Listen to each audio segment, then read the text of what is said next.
अख्खा देशात सुरू असलेल्या युद्धामुळे औद्योगिक क्षेत्रावर देखील जास्त टंचाईचं जे आहे ते सावट आहे. आपल्या सोबत बोलण्यासाठी उद्योजक किशोर राठे आपण त्यांच्याकडनं जाणून घेऊ सर.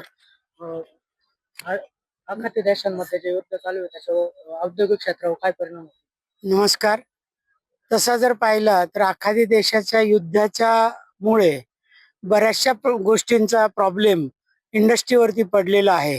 कारण प्रत्येक इंडस्ट्रीमध्ये एक खाण्याचा किचन्स आणि चहा कॉफीचं एक कमीत कमी काउंटर असतं. त्याबरोबर द्वारे कामगारांना अन्न व चहा पाणी पुरवठा केले जातो. जे गॅस लागतो तो मिळणं जवळजवळ सर्वच कंपन्यांना बंद झालेलं आहे. तसंच त्यांच्या किचन मधून ज्या मोठ्या कंपन्या आहेत त्यांच्या किचन मधून जे अन्न तयार होऊन जर कामगारांना कंपनीमध्ये मिळत होतं त्याच्यावरती मोठा परिणाम झालेला आहे. लॅबोरेटरीमध्ये कोणत्याही प्रकारचे अनालिसिस करायचे असतील तर त्याला सहजासहजी दुसऱ्या तिसऱ्या दिवशी गॅसची टाकी मिळत होती, ती आता बुकच करून घेत नसल्या कारणाने ती मिळणं कठीण झालेलं आहे. त्या दृष्टिकोनातून सरकारने जरी पावलं उचललेली आहे परंतु कामगारांपर्यंत आणि कारखान्यांपर्यंत येण्याकरता किती कालावधी लागू शकतो याची कोणती शाश्वती नाही.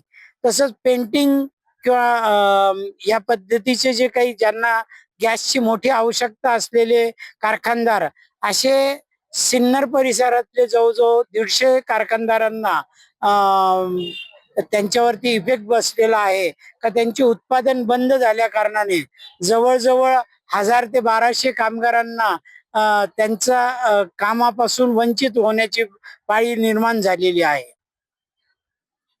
नक्कीच 1000 ते 1200 कामगारांवर जे आहे ते उपासमारीची वेळ आली असं राठे सर यांनी सांगितलं आहे. योगेश माळंकर, TV9 मराठी, सिन्नर, नाशिक.